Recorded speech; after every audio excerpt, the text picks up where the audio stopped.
There is a girl living in Chicago. I met her many years ago. And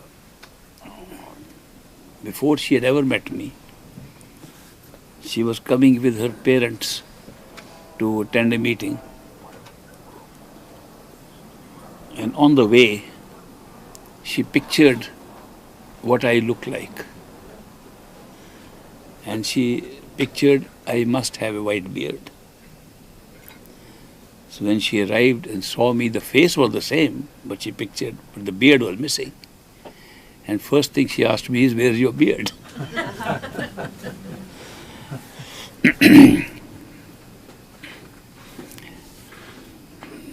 Then after the meeting, she thought she has come to go away with me, that I had come to take her. I said, there's a time. I will take you one day, but there's a time for everything. So wait for your time and you will go. Great Master authorized me to initiate for the first time in this country and said, that girl will be the first exception. And because we couldn't find a river, we went to the Lake Michigan. On the bank of the Lake Michigan, she got initiated. Very unique thing. And she remembered, even before initiation, but immediately after initiation, that she had been with Great Master in a past life. She remembered her past life. And I began to suspect that maybe she could be the same lady I knew, who spent a lot of time in the Dera and lived in a house near our house. And actually, the last part of her life, she lived in our house and died there. I said, it's possible, but I don't know. One can't be sure, Sometimes you get this feeling of having been at a place and get a deja vu feeling, and it may be right or not. But the lady who died knew my mother very well. Also, my two younger sisters, they had been invited by that old lady before she died to a hill station in India, in Shimla, to come and spend a week with her. When they arrived at her house, that old lady said, would you like to have some tea and some cookies, biscuits or cookies they call them. And she said, okay. So she opened a packet. That old lady opened up a packet of cookies. Those were those, long cookies with cream in them, like cream wafers. And they were those long cookies. She opened and took out a little plate and began to put those cookies in an order like a sunshine. And these girls, my sisters, wondered, when we are going to eat them up, why is she decorating the plate in that way? They were a little surprised, but they kept quiet. They had tea and had that cookies. Now when this little girl came up, she expressed curiosity to go back to India, go and see the Dera, go and see all those places. Along with a bodyguard, a black guy, big one. I said, we should take a bodyguard. And who I worked with here, we went to India. And went to our house. And there, I said, this is a little girl a teenage girl from United States. And I brought her because she feels that she has been in India before and she says some things which I can't verify. So they said, will you have some tea? And she said, yes. And they opened up a box of similar type of cookies and put them on the plate. This girl, without any knowledge of what happened in the past, began to arrange them exactly in that order. That was enough proof for my sisters. It's the same woman. Because they said nobody knew this except her. Then I took her to my mother, because my mother was a very friendly person. And my mother took her hand and she said, she's the same Bibi that I knew. And she was so fond of her, began to talk like good old days. Do you remember we used to meditate in that hut there in the Dera? She said, yes, I remember everything. So it was such a remarkable experience. And I was a favorite son of my mother, and whenever I went to India, she would call me, forget everybody, I just want Ishwar to be near me. And that day, when she called somebody, I ran. She said, not you. I wanted BB to come. First time I was placed in second position. So I discovered that that BB was really an advanced soul. And she had moved over to this country exactly on the basis of what Great Master said, that the axis of spirituality is going to move from India, from the east to the west. Not only will it move to the west, it will go and become big and localize itself in a big way in the United States of America. He told this to Julian Johnson, an American disciple of his. He wrote several letters. So I was surprised that this event took place. My sisters were convinced, my mother was convinced, and I was little doubt. How can she be the same person? Till she said to me, don't do this, otherwise I'll spank you. I said, she's the same BB. And I said, look at the advantage this girl has over so many people who try to get immigration, including myself. I had to go to the American embassy to come to this country and get citizenship here. And this woman, just by reincarnation, flew into this country without any visa problem. Of course, later on I found out that many of the friends I meet here have been in India. Not only in India, they've been at the Dera. And many are old disciples of Great Master. When they get initiated, they tell me in private interviews, how come when we meditate, we see Great Master also there? I said, yes, you were with Great Master earlier. So many people who were disciples of a Great Master in India are today here, carrying out that prediction of the Great Master, that this country is going to be really a spiritual country. Not only that, that the Eastern countries, where many mystics have come, many philosophers have come, like India and China, they will become involved so much in material things, they'll just go after industrial production, economic growth, and forget about spirituality. And this country, which has had enough of industry and has enough of affluence and money, will find out that money has not solved any problem and will turn to spirituality in a big way. I knew this prediction of Great Master, so I took a ringside seat. I came here mainly for this reason. Why did I migrate to this country? To take a ringside seat to see the show here. And the show has started. Mark has been now putting up some of these lectures, talks on YouTube. So, a cousin of mine who's a journalist in Delhi, in India, he wrote to me that after 30-40 years, he had not been in contact with me. He saw me on YouTube and he wrote an email to me that he said, long ago, Great Master wrote to an American disciple that America is going to be the home of great spirituality. I have seen you on YouTube and it appears that you are part of the process.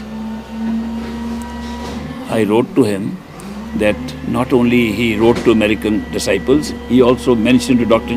Johnson in my presence that America will be a great country for spirituality.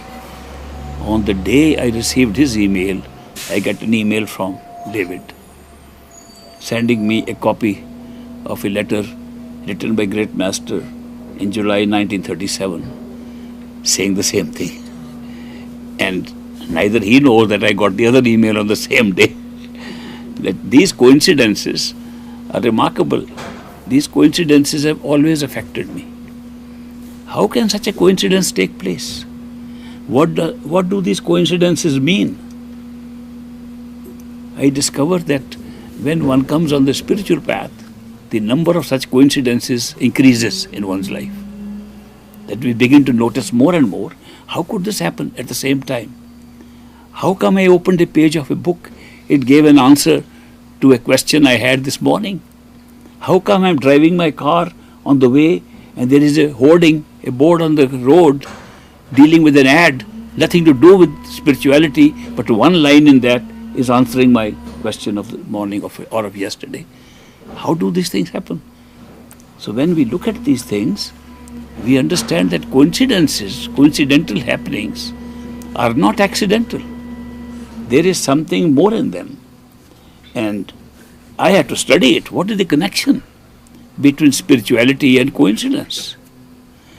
I discovered that although we acknowledge that the soul of a human being is responsible for the intuitive power, the intuition, the gut feeling, the gut knowledge that one gets instantaneously, the coincidence complements the same knowledge.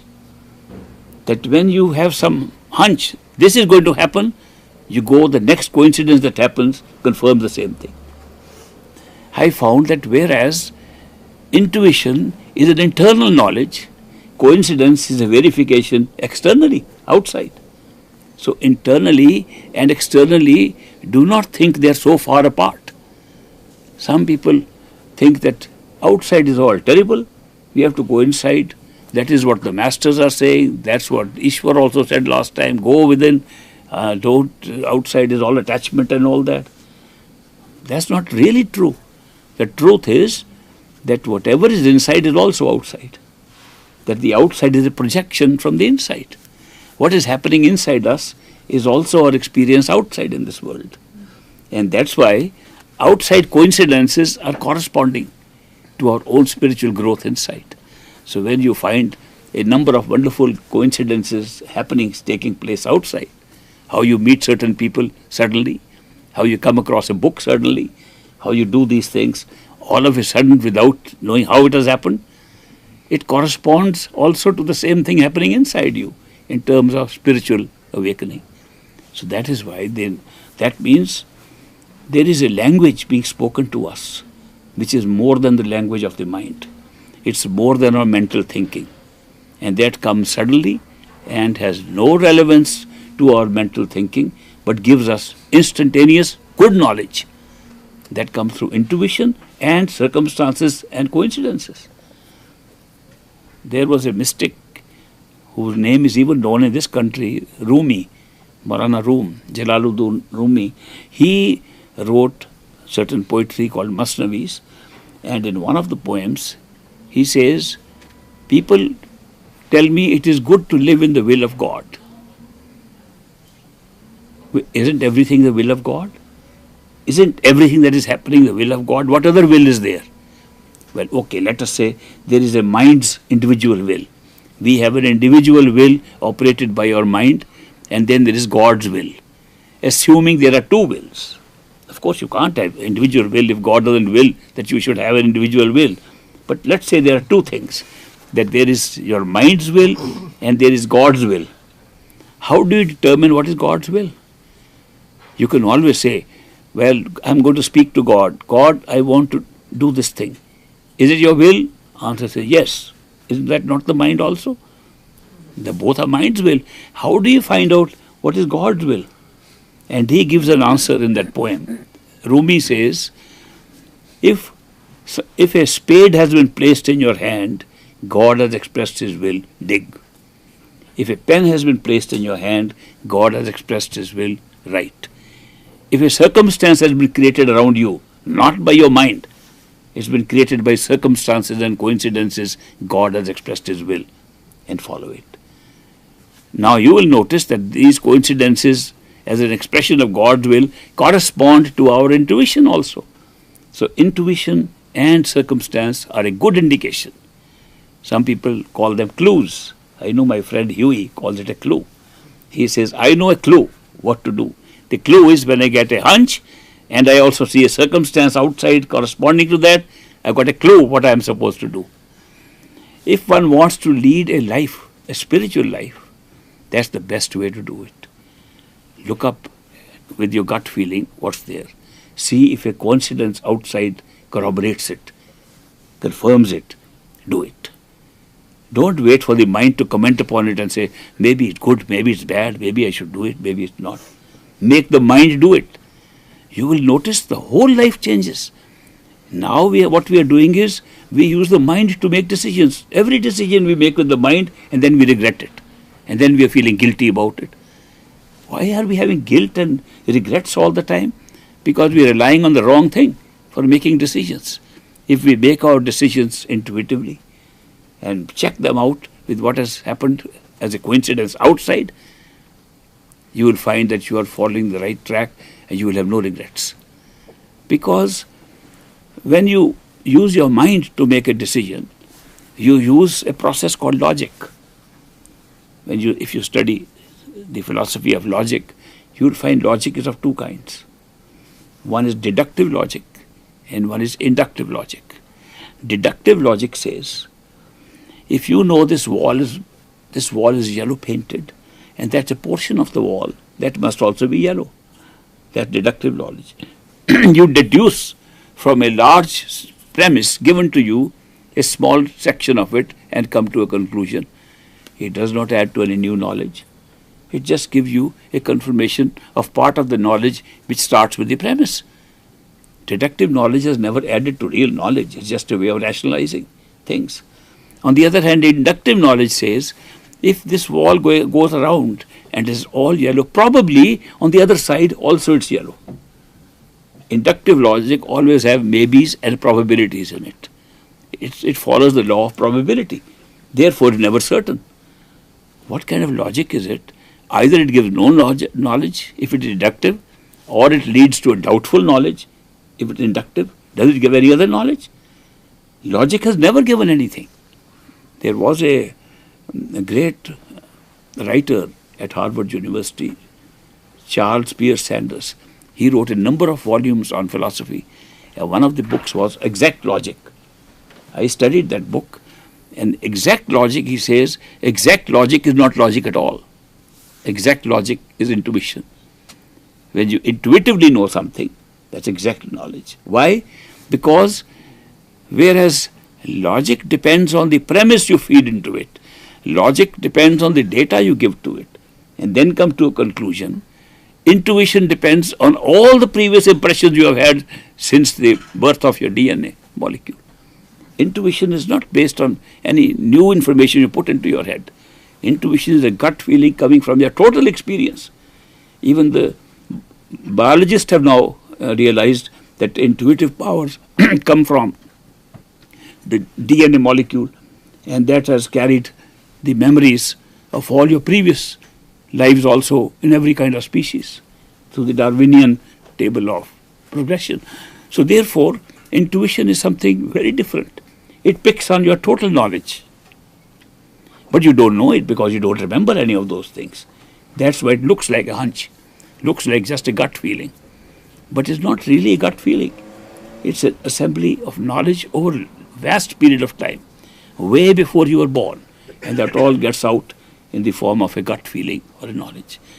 But do not try to create gut feelings. Some people say, oh, I know how to use intuition. I said, explain to me how. He said, for example, I want to decide whether I should talk to David now or not. Okay? Now, I am going to use my intuition. Yes, I will talk. I said, the destroyed the intuition. It took time. That's your mind working. Intuition never has any time. It just comes. And the moment you said, you are working with the mind. That is not intuition. So you should know what true intuition is. It comes like a flash, comes with no prior knowledge. It sometimes contradicts what the reason is saying. The mind is saying do things and the gut feeling says no, do something else. It's not always consistent with the mind's reasoning. And therefore, intuition is the real source of our knowledge and which we can use. Now, if you are on a spiritual path and if you meditate regularly, your intuitive power increases. It increases to a point where you can get a feeling, gut feeling for every decision you make in life. What a great life that would be. You have no doubt left in your mind. All the doubts are created when you make your decisions with your mind. Therefore, it's a very big change of life if you begin to live with your intuitive knowledge rather than with your mental knowledge. So the mind can create difficulties because of lack of data. Today, you are given a certain amount of data, you make a decision. Tomorrow, you are told something was not known to you. Decision changes. Nobody can at any time know everything to make a good decision. That's why new facts come in and our decisions are wrong. Why depend upon that undependable source of collecting partial information and making decisions and then remaining in doubt whether I did the right thing or not? And of course, this is a good way to approach life. Use intuition for decision making. Use the mind. It's a very valuable thing. Use the mind. Direct it to carry out what your intuition says do. Don't let the mind flounder your decisions and say, oh, let me have a second thought, let me think further about it. When you start thinking further about it, you often make mistakes and you move away. So many people have told me, we had a good feeling to do this and we thought maybe not, maybe we are not sure, and we made a mistake. That the good feeling in the beginning was the right feeling. It came instantaneously. The other important factor is that not making a decision is not a good decision ever. Sometimes we want to postpone everything. I worked with a politician once. In my career in the government in India, I was working as a secretary to a politician. He was a very great politician, very successful. He raised the status of the state in which he worked and where I worked to the top level in the country. And that politician and I, we were returning from a meeting in the capital in New Delhi on the way back to our state capital. At night in the car was running at high speed. Our Indian road to run at 70 miles an hour is very high speed. And there were little dogs, cats coming in the way, and one rabbit got killed. Now, I was very sleepy, but that politician sitting next to me, he was very wide awake. He said, Mr. Puri, did you see a rabbit got killed? I said, yes, the driver is running so fast. The car is running so fast, naturally an animal can get killed. He says, no, watch carefully.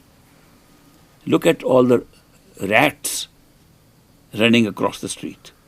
You can see them in the light. They are running, hopping like this, you can see them, and they are all crossing the street, no one is getting killed. A rabbit is a faster animal than a rat. And how could the rabbit get killed? Would have just crossed the street. You didn't watch carefully. Give me a correct answer, why did the rabbit get killed? I said, I think his karma was bad. He said, I thought you'll give me an administrative answer. You're giving a religious answer to me. I said, all right, you give me a political answer. You're a politician. He said, you did not watch carefully. Unlike the rats who hopped over the road and crossed when they saw the light of the car, and the other did not cross because they saw the light of the car. This rabbit came in the middle of the road, saw the light, and decided to go back.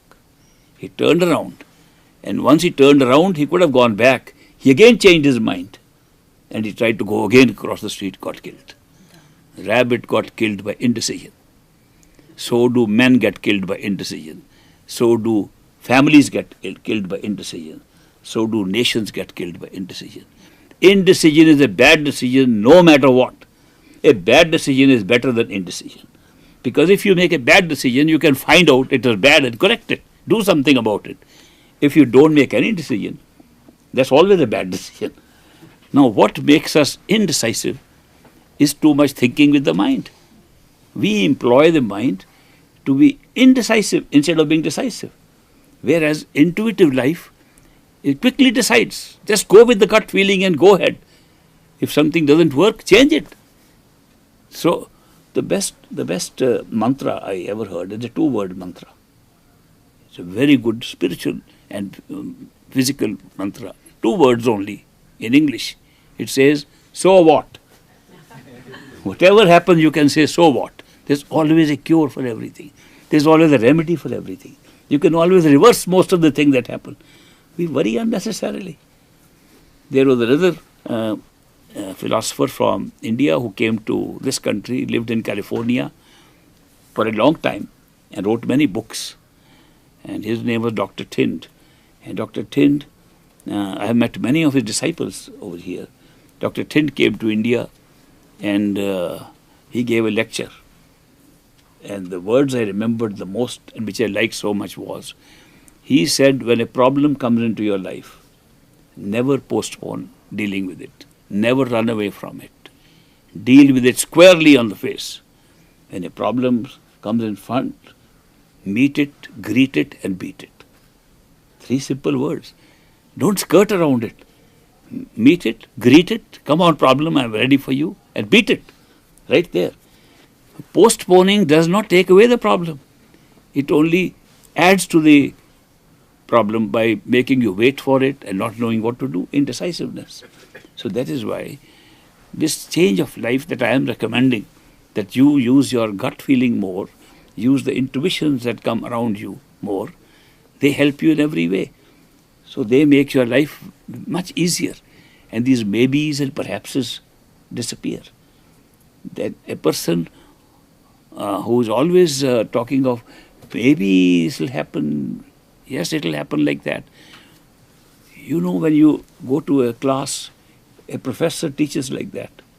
A professor of philosophy said, maybe this could have happened, perhaps that is the correct answer. Have you ever seen a perfect living master talking like that? There are no maybes and perhapses in the language of a perfect living master. He talks with certainty. He talks with knowledge directly obtained intuitively within himself. He has no maybes and perhapses in his discourse. And that is because he's dealing direct with knowledge and not speculation. The mind speculates. Intuition gives us knowledge. Intuition does not arise from the mind. Intuition arises from the soul. Intuition is one of the functions of the soul. Love is one of the functions of the soul. Bliss and joy which we see is one of the functions of the soul. Beauty that we see around us is a function of the soul. These are not functions of the mind. To rationalize, to analyze, to think deeply about it, to go into doubts and fears about things. These are functions of the mind. So they are 2 different functions. Spiritual people live with their spirit and not so much with the mind. They use their mind to carry out what the spirit says. So this is all, we put the cart before the horse by putting the mind ahead of the spirit. And that leads to a lot of our problems. One of the biggest problems I've noticed amongst people is they carry guilt for the mistakes they make. If you carry guilt, does it solve anything? It just makes you feel bad, makes you feel worse. The longer you hold on guilt for anything, how does it matter if you made a mistake, apologize, correct it, get punished, get over it, move on? What's the idea of carrying guilt forever? People carry guilt right up to the grave. People carry guilt into their next lives. People create a new life for themselves because of guilt. Guilt is created by an overuse of the mind. And that's why another problem comes up because of guilt. There's no idea of guilt. There are 4 principles of Indian spirituality. I read somewhere and I want to share them with you. Some of you have heard them before. The first principle is that when you meet somebody in life, every person you meet, there is a purpose in that. Either you learn something, you teach them something, you exchange something, you settle an old debt with them, but there's some purpose in meeting every person in life. Second is that whatever event has to happen will happen.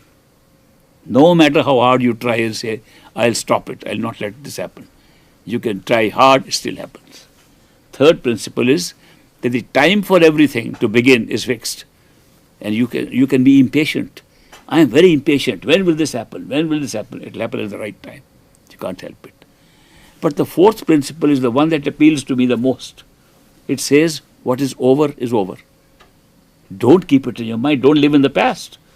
What has happened is over. Now look at the future.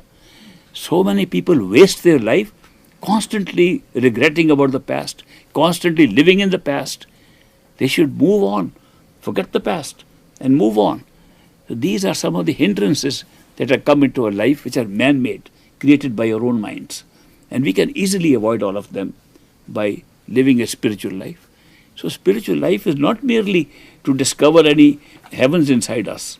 Spiritual life changes our life right here outside too, and makes us enjoy life for which we came. As I said yesterday, this life should be treated like an adventure. You come for adventure, to see it, and not to carry all these negative things around you. Many of you might have read the book called The Secret. The Secret says there's a law of attraction that operates. And if you have negative thoughts, negative things will come to you. If you have positive thoughts, positive things come to you. And people have tried, and it's a very well-published book. It has sold so many million copies. The movie was made of it, and people have tested out. But it has a catch in it. When it says, whatever positive thing you want, you'll get it. But then it says, but you should never have doubt about it. You should not feel, maybe I'll get it or maybe not. Then you don't get it. This maybe that comes up in the middle, that doesn't allow the secret to work. The secret works if only we are confident. And not only we should say something will happen in the future, it has already happened. We are only about to get it. It will happen. Now, Tiki sings that song, one of the Indian scriptures, Jo Mange. So Jo Mange's song also says the same thing. Whatever you want, the Lord will give you. Whatever you ask for, Lord will give you. There again, the caveat is the same, that if you ask with a doubt, you are not even asking. You are not even sure. If you are not sure, the Lord says, okay, have a long rope. When you are certain, come back to me again. So, I have noticed that Lord is He has a very long rope in His hands. When He gives us a chance, He says, go ahead, have a long rope. So, we don't understand that when we are getting chance after chance, it is only because our mind is asking for it. And we are dumb people that way. We should be certain what we want to ask from the Lord. Be confident about it, we'll get it. In this country, they say that all the blondes are dumb. I don't believe it. Do you believe that all blondes are dumb in this country? I hear it all the time. But I read somewhere that a man wanted to prove that all blondes are not dumb.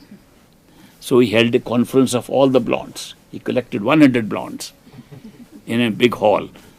And he said, I'll prove to you that all blondes are not dumb. So he said, any volunteer? And one girl raised her hand. He said, come on the stage. She went on the stage. He said, I'll ask you a simple question. What is 20 plus 30? She said, 25. And he felt sorry, but he said, should we give her another chance? They all said, give her another chance. So he said, okay, I'll ask you a simpler question. What is 10 plus 5? She said, 12. Everybody said, give her another chance. Then he said, tell me what is 2 plus 2? She said, 4. Everybody said, give her another chance. It's just a joke, okay?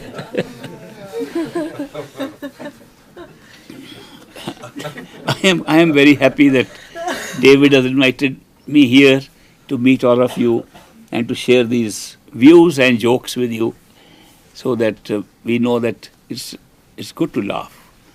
Laughter is the best medicine. I've always recommended to people to use their eighth sense.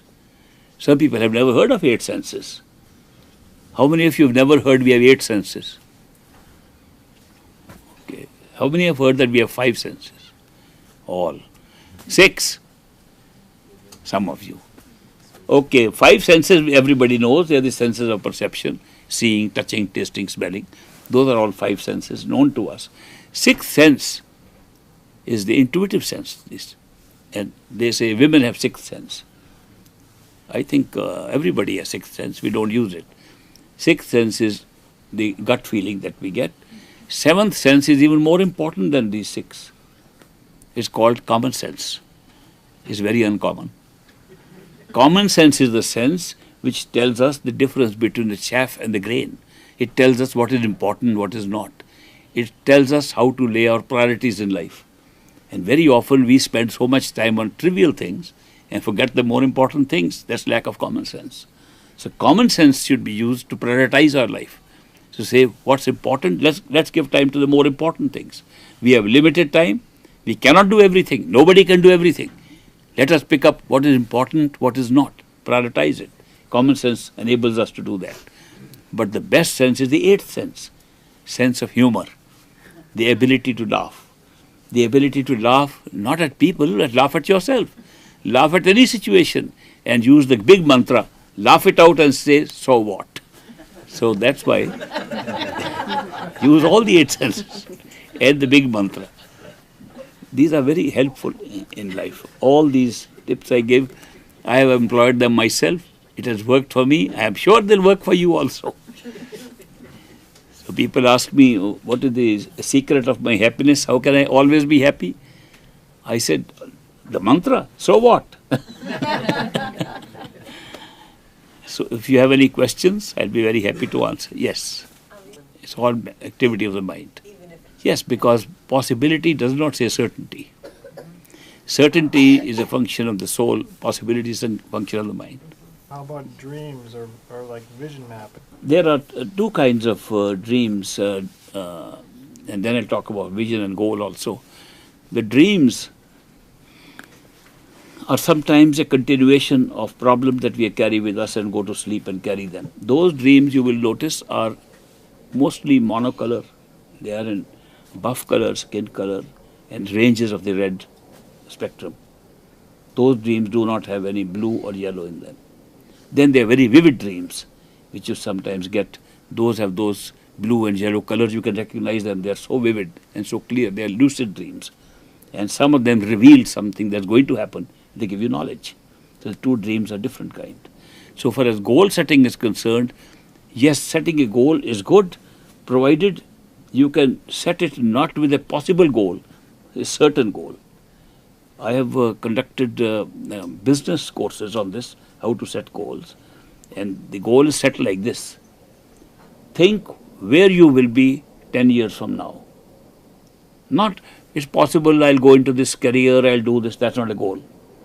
You are sitting in a particular workplace, in a particular office. You can see yourself there. You can see who else is around, what's happening 10 years from now. Then work backwards. To reach that, where will I be? 7 years, 5 years, next year. That's a good goal setting. That is very certain. If you do that, you achieve that. A guy came from this country and taught us a system called EST. Have you heard of EST? Erhard, his name was Erhard. Erhard Seminar Training, EST. And EST in French is A, which means is. What is. He told us that we should live with this philosophy that what is. What ought to be is a mental game. What might be is a mental game. What is. So he gave us a book and said, if you write on it what you will be getting in your life, it will come to pass, provided you have no doubt about it. Same thing that I was talking. I wrote whole pages, everything has happened exactly as I wrote. And I know this can happen to anybody because goal setting with certainty is very different from just thinking of possibilities. The goal should be set so clearly.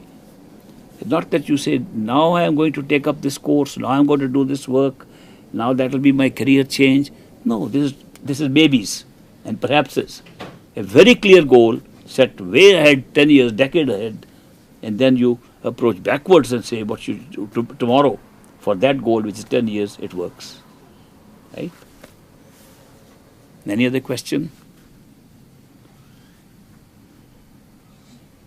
Everybody satisfied, David? They have either no questions or all that I said went over the head. Yes, there's one question. From last night, I wish you could talk more about free will and just... Okay, I'll spend a little time on this subject before we meditate. This is a very much debated subject of free will. Do we have free will or no? I demonstrated to you yesterday with that friend of mine. I gave him a cup of coffee and tea and demonstrated not only we have free will, we are trapped in free will. You can't even escape from it. Free will is so real that whether you like it or not, you have free will. No decision can be made without free will. You are accosted with choices and options every moment of life. How do you go with them? How do you choose with free will?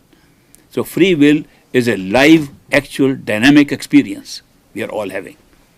Having said that, the second question is, how does it work? How does it operate? Now, when you come to how free will operates, then you find that the circumstances in our head, the genetic code that is directing us, and the way our mind chooses things, when it makes a choice, those factors which allow us to make a choice are totally fixed when we make a choice. Therefore, there is no real option. We think we made a choice freely. How do you make a free choice? You make a choice by certain things in your mind which says this is better than that. We have our judgments, our values on that. We apply those values and we make a free choice, free will.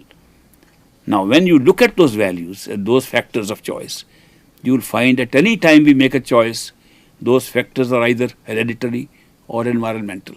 There is no third source for those factors. If all factors that make us make a free will choice are already fixed in environment, at that moment when you make a choice, you cannot change the environment you have been through. You cannot change the hereditary genes you are carrying. Therefore, actual fact is that you are making a choice strictly on something that's already predetermined. So there is no real free will. It looks free. Why does it look free? Because you are unaware of those factors of choice. Supposing you came to know what are those factors of choice, hereditary and environmental, that you are carrying with you, you will notice you have no choice at all. The so-called experience of free will is arising from circumstances which give you no option but to make that choice. It looks free. Okay, that's one way of looking at it. The second way of looking at it is that if destiny is predetermined and already written up, why do we then have to go through an experience where we have to make choices at all? That's the second question, that if destiny is already fixed, why do we make question?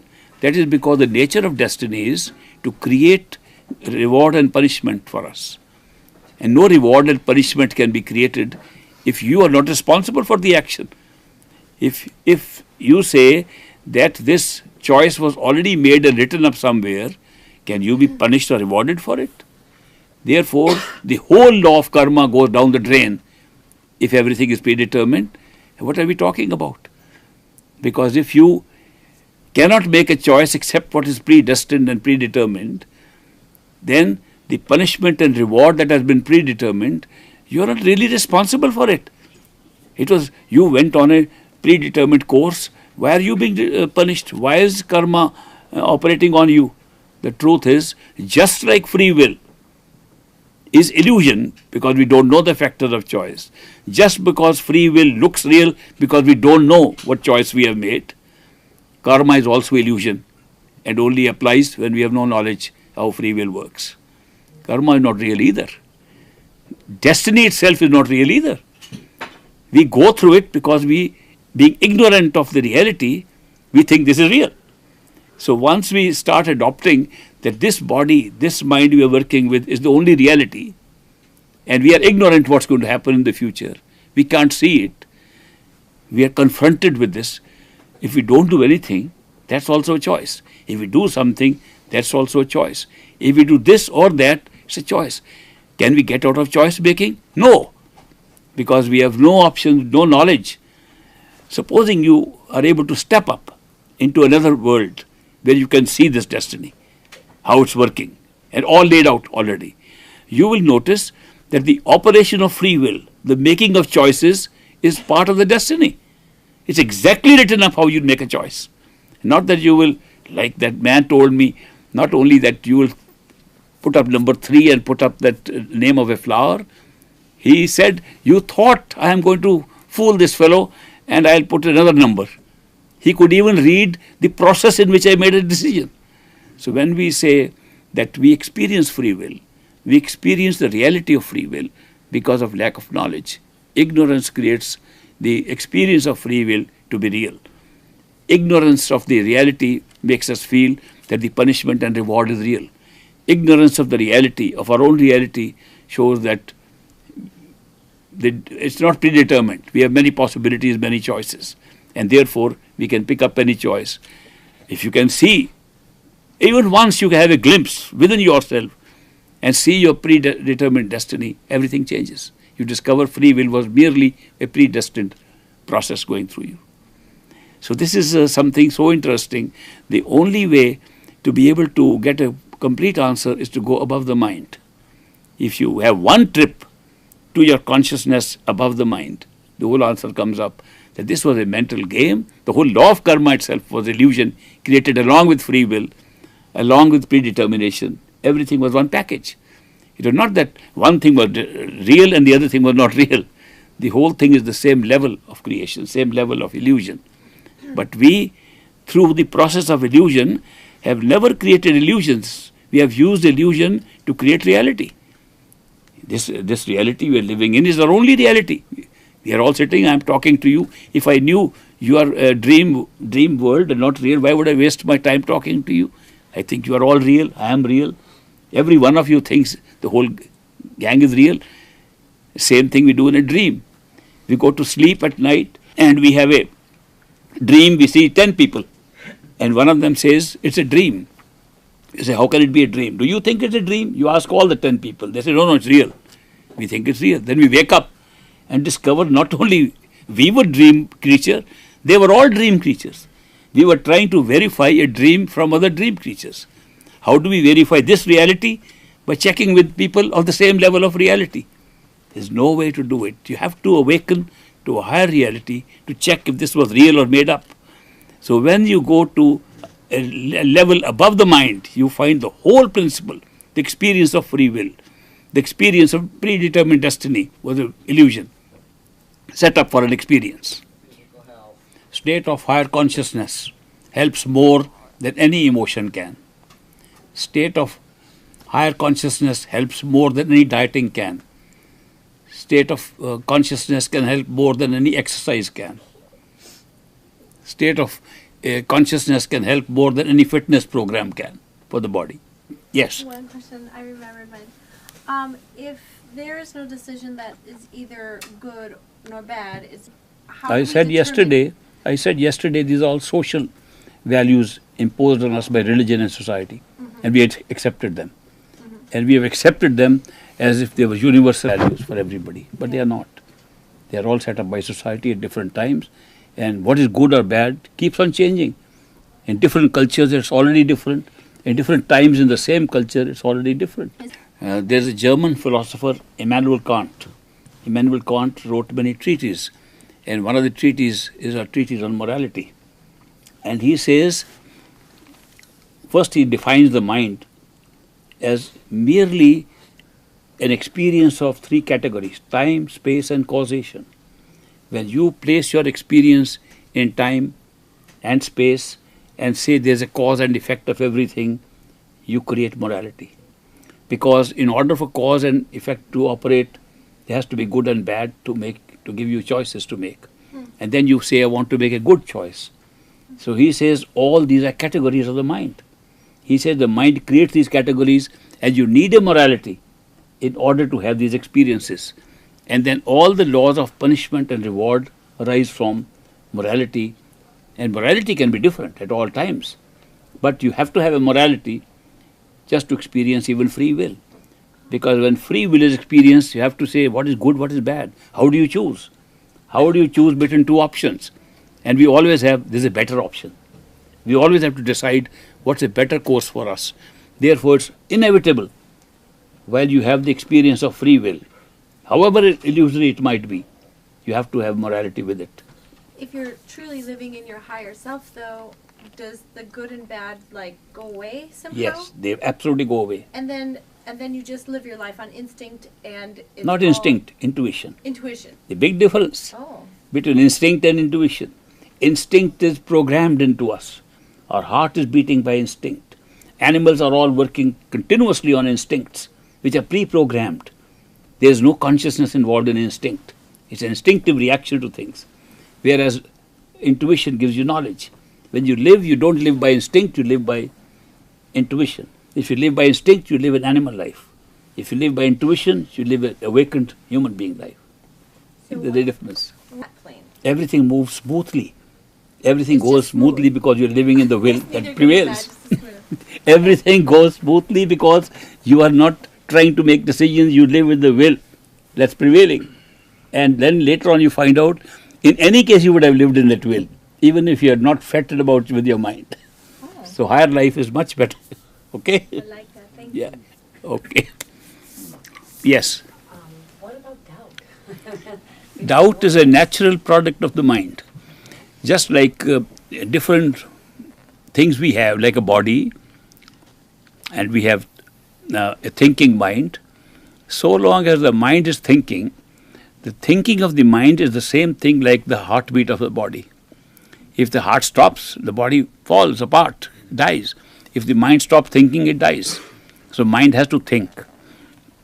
As part of the thinking mechanism, thinking function of the mind, doubt is automatically arising. It's a function of the mind to create doubt. And the reason why the mind is supposed to create doubt is to obtain certainty. If you have no doubt, how will you get certainty of anything? If you have no skepticism, you'll never get any certainty. So skepticism or doubt is not bad, so long as it leads to certainty.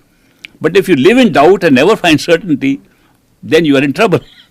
Because if you do not find certainty, after having doubt, you go into a second level, which is fear. Doubt leads to fear if you don't go into certainty. So from doubt and skepticism, you can either move to certainty by discovering certainty because you had doubt, or you go into fear and go down the road. Fear then is like a spiral that keeps you going down. So doubt is a natural function of the mind.